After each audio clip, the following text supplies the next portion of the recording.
Un homme qui souffre de stress post-traumatique tout en s'occupant de sa mère âgée, est sur le point de faire une rencontre fortuite qui va changer sa vie à tout jamais, au moment où il s'est débarrassé de ses ordures. Quelque chose dans ses yeux et ce sourire faisait que Gustavo y pensait souvent. En tant que soldat de l'armée américaine, il avait rencontré plusieurs personnalités et dignitaires, mais rien n'était comparable à ce sourire étincelant et à ses yeux verdâtres. Gustavo était coincé au milieu du désert ce matin-là, entre la vie et la mort. Il n'y avait pas un seul muscle de son corps qui n'avait pas besoin de repos et qui ne criait pas de douleur. Gustavo a été blessé au combat et son uniforme militaire était trempé de sang. Il n'était qu'à moitié conscient, mais il percevait une douleur aiguë qui l'empêchait de bouger. À ce moment-là, il a fermé les yeux et supplié Dieu de mettre fin à sa vie. Tout ce que je veux, si est que ma mère aille bien quand je serai parti, murmura-t-il dans une agonie et un désespoir étrange. Puis il s'est endormi profondément, sans intention de se réveiller. Mais Gustavo a vu ses yeux verts et ce sourire étincelant lorsqu'il a repris conscience et ouvert les yeux. Il se trouvait à l'intérieur d'une petite hutte construite avec des pailles et de l'herbe séchée et avait conscience d'être allongé sur le sol, sur ce qui semblait être une natte de paille. Sa poitrine et son bras gauche étaient bandés, et une femme et un petit enfant étaient assis en face de lui, le dos tourné. Où suis-je? Et qui êtes-vous? Demanda Gustavo en grognant de douleur, et la femme et l'enfant se retournèrent. Oh, vous êtes réveillé. J'espère que vous n'êtes pas dangereux, dit la femme en serrant l'enfant contre elle. Nous t'avons sauvé. Nous t'avons sauvé la vie. Dangereux? Non, non, je ne suis pas. Soupira-t-il en secouant la tête. Vous aviez une arme. Et vous portiez un de ces uniformes, ajouta la femme avec crainte. Tout ce que je demande, si est que vous nous épargniez, mon fils et moi. Comme un signe de gentillesse en retour. Je ne vais pas vous faire de mal, dit-il. Ah. Je ne suis pas celui que vous croyez. Je ne peux pas vous faire confiance, dit-elle à voix basse, mais Gustavo l'entendit. Je ne peux même pas bouger, s'écria-t-il en essayant de se lever, et il s'effondra sur le sol à cause de la douleur. Vous êtes un soldat? Demanda le garçon. Qui sauve les gens? Oui, je le suis, dit-il en fermant les yeux. Si est exactement ce que je suis. Je ne suis pas une menace. Bon sang. Un vrai combattant? Demanda encore le garçon. Je travaille pour l'armée américaine. Gustavo a failli crier, mais sa voix a succombé à la douleur. Oh mon Dieu, croyez-moi, je ne suis pas une menace. En fait, je veux vous remercier de m'avoir sauvé la vie. Je ne plaisante pas. Je dois retrouver mes camarades. Mes amis, je veux dire, et retourner au camp de base. Ils vous ont laissé mourir, dit le garçon. Maman et moi, nous vous avons trouvé. Ce ne sont pas vos amis. Gustavo a dit, vous n'avez pas à décider de cela. Aidez-moi à me lever pour que je puisse partir. Mes camarades ont besoin de moi. La femme secoua la tête. Il ne faut pas, dit-elle. Il faut que vous vous reposiez au moins un jour. Je ne vous fais pas confiance, mais dans notre culture, on ne laisse pas un homme blessé seul. Gustavo ne savait pas pourquoi cette femme ne lui faisait pas confiance, mais il lui était reconnaissant de l'aide qu'elle lui apportait. Elle s'est présentée sous le nom d'Afina et a dit qu'elle était la mère célibataire du petit garçon, Kassim. Il vivait dans une petite hutte et elle travaillait comme femme de ménage pour gagner sa vie. Gustavo lui a dit qu'il avait été attaqué par ses ennemis, qu'il avait perdu connaissance et qu'il devait retourner à son camp de base dès que possible. La femme lui a assuré qu'il pourrait partir le lendemain et lui a préparé du porridge. La nuit du désert fut froide pour Gustavo et il regretta d'avoir dormi sur le sol.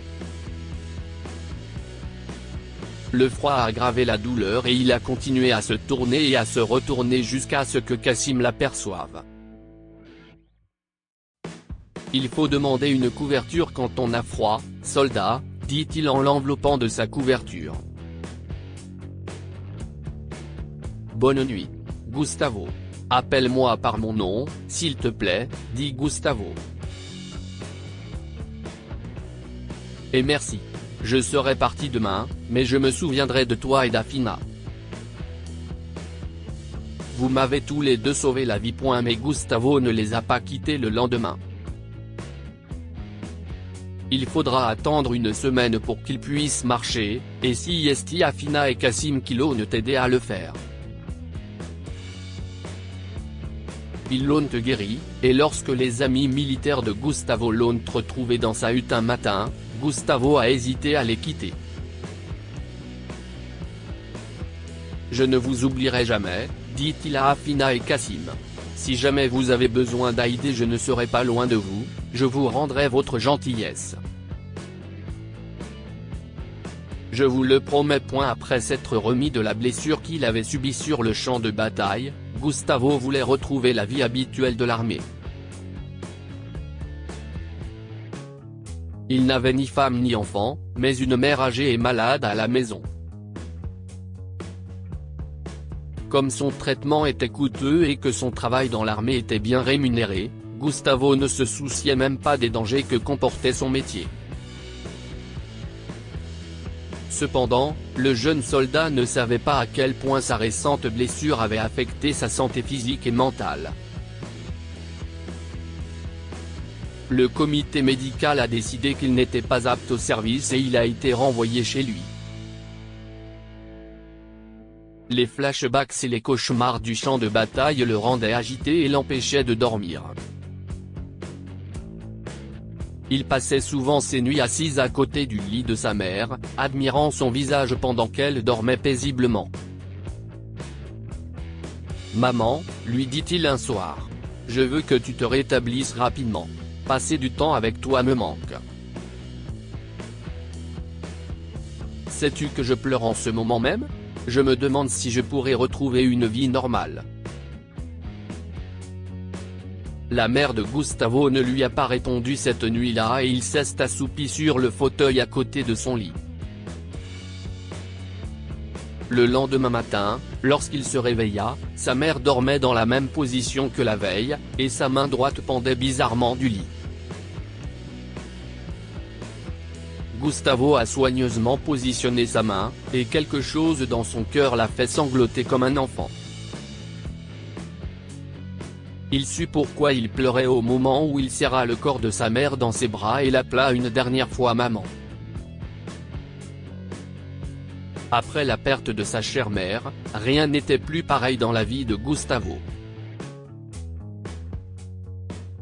Il avait perdu la seule personne qu'il aimait de tout son cœur et cela l'a rendu malheureux. Il ne dormait pas, ne mangeait pas et ne sortait pas. Il ne faisait que regarder la télévision. Toute la journée et toute la nuit. La maison de Gustavo, qui était autrefois remplie de l'odeur agréable de sa mère, empestait maintenant la viande des poubelles, et il puait. On aurait dit que les malheurs ne voulaient pas cesser de frapper à sa porte. Un matin, 3 mois après avoir perdu sa mère, Gustavo a décidé enfin de sortir de chez lui. Il ne l'aurait pas fait s'il n'y avait pas eu les bouteilles et les cartons de pizza qui débordaient dans la poubelle de la maison qui commençaient à l'agacer. Gustavo a rassemblé tous les déchets dans 3 grands sacs poubelles noirs et a finalement décidé de s'en débarrasser. Il sortit par la porte d'entrée et s'arrêta juste devant le bac à ordures. « Quelqu'un est coincé là-dedans ? Bonjour petit, tu m'entends ? » dit Gustavo en jetant un coup d'œil dans le bac à ordures, mais ne voyait rien à l'intérieur. « Mon Dieu !» s'exclama-t-il en reculant d'un pas. « Qu'est-ce que si est-ce que ça ? Un enfant ?» Gustavo se retrouva face à une paire d'yeux verdâtres qu'il ne reconnaissait que trop bien.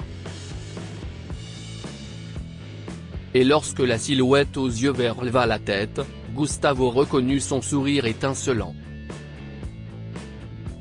Cassim ? Mais qu'est-ce que ? Comment es-tu arrivé ici ? Et dans la poubelle ? » demanda Gustavo. « Soldat !» s'écria le garçon. « Peux-tu m'aider à m'en sortir ? Mon Dieu, oui, attends. » Gustavo a sorti le petit garçon de la poubelle et s'est rendu compte qu'il avait de légères blessures aux bras et aux jambes. « Tu as besoin de premiers soins. Viens avec moi. » Les premiers soins ? demanda Cassim.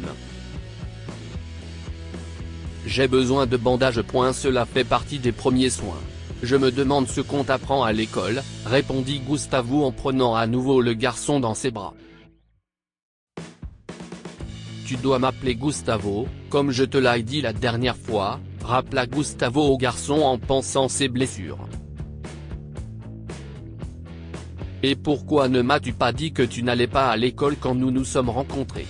Je veux dire que j'aurais pu vous aider, toi et ta mère, financièrement. Avec de l'argent. Tu sais ce que c'est que l'argent, n'est-ce pas, Paisa ? demanda le garçon. Ma mère l'appelle Paisa. On achète des choses avec des paisas. Oui, si est-il de cela que je parle, dit Gustavo. J'aurais pu t'aider comme toi et ta mère m'ont aidé. J'en ai besoin, dit tristement Cassim. Mère et moi en avons besoin. De l'aide. Afina ? Est-elle ici avec toi ? Comment êtes-vous venu ici ? Ma mère et moi avons quitté notre ancienne maison, révéla Cassim. Mère dort sous le pont. Je voyageais seul dans votre ville. Je voulais de la nourriture et des paisas. J'ai cherché de la nourriture dans ce bac à ordures, et j'ai glissé, et j'étais là. Puis vous avez laissé tomber le deuxième sac, et je suis tombé. Bonté divine. Où est Afina ? Pourras-tu me conduire jusqu'à elle ? Tu te souviens au moins du chemin ? Cassim faisait un signe de tête avec enthousiasme. Dans le désert, nous devons nous frayer notre propre chemin. Nous devons apprendre à vaincre les aigles et les vents. Je peux vous emmener là où se trouve ma mère. Et Cassim connaissait le chemin. Il a emmené Gustavo jusqu'au pont de la vieille ville, où Afina dormait sur une feuille de carton.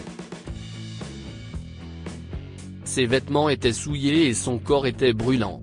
Elle était malade et avait de la fièvre. Gustavo a immédiatement appelé l'ambulance et l'a emmenée d'urgence à l'hôpital. Il s'est avéré qu'elle était venue en Amérique pour travailler dans la maison d'un homme riche, mais que son employeur l'avait rapidement mise à la porte en raison de son mauvais état de santé. Elle ne savait pas comment retourner dans son pays d'origine ou demander de l'aide aux gens, alors elle et Cassim se sont réfugiés sous un pont. Et si est ce qu'il a fait. Il s'est occupé d'Afina et de Cassim jusqu'à ce qu'elle soit complètement rétablie, puis il l'a aidé à trouver du travail. Mais surtout, Gustavo a pu inscrire Cassim à l'école. Je ne peux pas payer sa scolarité. Je ne gagne pas assez de paisa, a dit timidement Afina à Gustavo lorsqu'il lui a annoncé que Cassim allait entrer à l'école. Gustavo souriait et disait « Je vais m'en occuper, car j'ai quelques offres d'emploi en vue. Et je ne te fais pas de faveur. Si est pour m'avoir sauvé la vie une deuxième fois. » Chaque enfant mérite une bonne enfance, et Cassim est un garçon brillant. Il peut faire des merveilles, Afina. Fais-moi confiance. Et grâce à vous deux, j'ai acquis la force de tourner la page sur la mort de ma mère et de changer de vie. Vos combats m'inspirent, et ça me sauve la vie pour la deuxième fois. C'était donc le moins que je puisse faire. Que pouvons-nous apprendre de cette histoire? Le destin nous réunit avec les personnes que nous sommes censés côtoyer de la manière la plus étrange qui soit. Afina et Cassim ne s'attendaient pas à croiser le chemin du soldat blessé qu'il avait sauvé, mais le destin a rendu les choses possibles. Les bonnes actions sont comme des boomerangs. Elles vous reviennent toujours. La décision désintéressée d'Afina de sauver la vie d'un soldat alors qu'elle le considérait comme une menace lui est revenue sous la forme d'une aide lorsqu'elle s'est retrouvée bloquée dans un pays inconnu. Partage cette histoire avec tes amis. Elle pourrait égayer leur journée et les inspirer. Cette histoire est inspirée de la vie quotidienne de nos lecteurs et rédigée par un écrivain professionnel. Toute ressemblance avec de véritables noms ou lieux est une pure coïncidence. Toutes les images sont utilisées uniquement à des fins d'illustration. Partagez votre histoire avec nous. Elle changera peut-être la vie de quelqu'un. Si vous souhaitez partager votre histoire, envoyez-nous un mail à info@amomama.com.